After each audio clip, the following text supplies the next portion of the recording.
प्यारे बच्चों, हम सभी अलग अलग जगहों पर घूमने के लिए जाते हैं ना।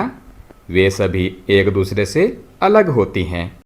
कुछ स्थान बहुत ही ठंडे होते हैं जहाँ चारों ओर बर्फ़ ही बर्फ़ होती है, तो कुछ स्थान बहुत गर्म होते हैं, तेज गर्मी।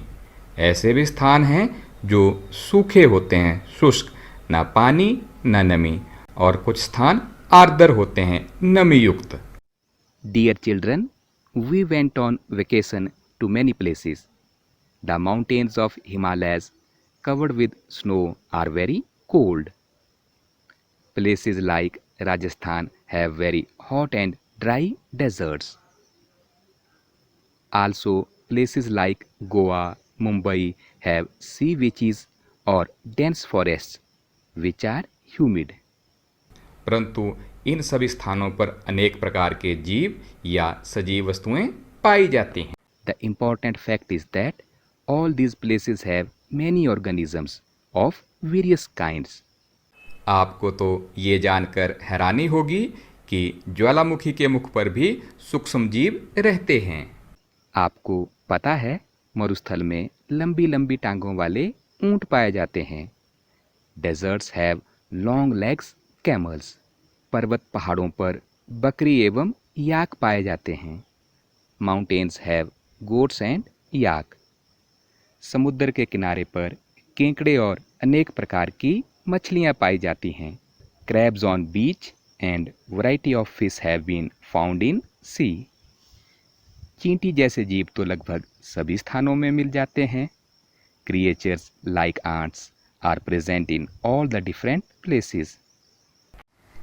आइए अलग अलग परिवेशों में पाए जाने वाले जंतु, पौधे व अन्य वस्तुओं की सूची बनाएं। जैसे फॉरेस्ट में कौन से जीव जंतु पाए जाते हैं, पहाड़ माउंटेन पे, डेजर्ट रेगिस्तान में, इन सब की सूची बनाएं। वन यानी फॉरेस्ट में रैबिट्स, खरगोश, बियर, भालू, लॉयन, शेर आदि पाए जाते हैं। माउंटेन यानी पहाड़ों पर भेड़, शिप, बकरी, गोट, याक आदि पाए जाते हैं। इन डेजर्ट रेगिस्तान में ऊंट, कैमल, स्नेक, सांप आदि होते हैं। सी समुद्र में फिश, मछलियाँ, क्रैब्स, केकड़े आदि पाए जाते हैं। जब आप सूची बनाएंगे तो आप देखेंगे कि समुद्र के जंतु और पौधे खारे पानी, लवणीय जल में रहते हैं और सांस लेने के लिए जल में घुली हुई ऑक्सीजन का उपयोग करते हैं। In the sea, plants and animals are surrounded by saline, salty water, and most of them use the air dissolved in the water.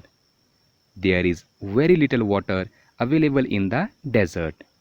It is very hot in the day and very cold at night. दूसरी तरफ मरुस्थल में पानी बहुत कम होता है, दिन को बहुत मरुस्थल गर्म होता है और रात को ठंडा होता है।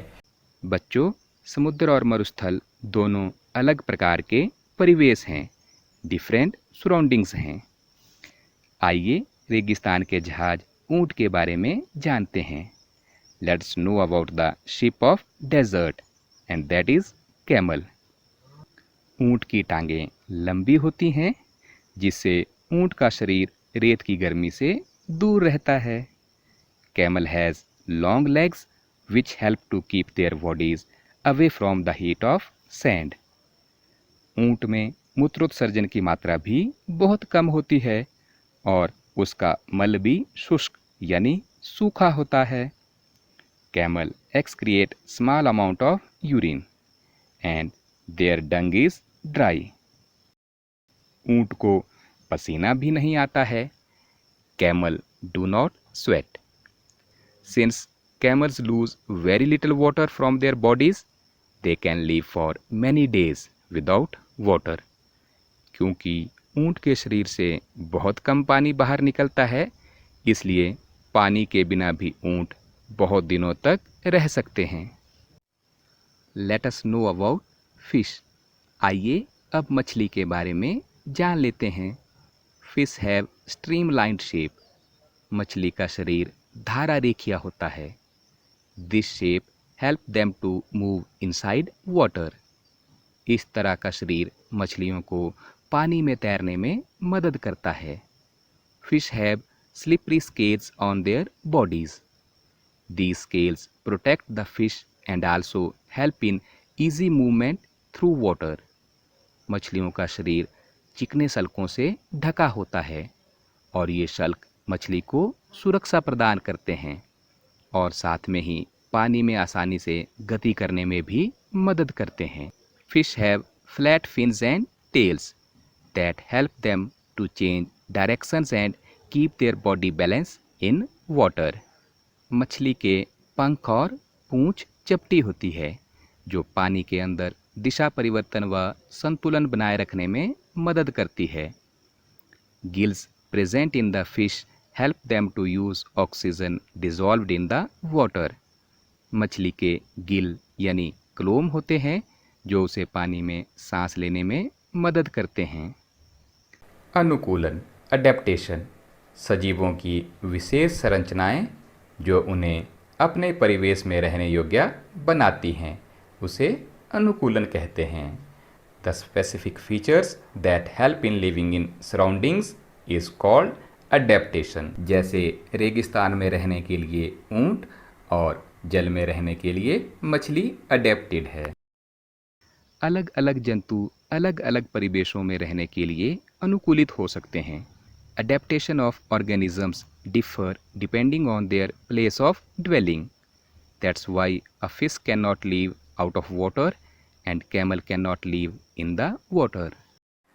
आवास यानी घर हैबिटेट किसी सजीव का वह परिवेश जिसमें वह रहता है उसका आवास यानी घर कहलाता है।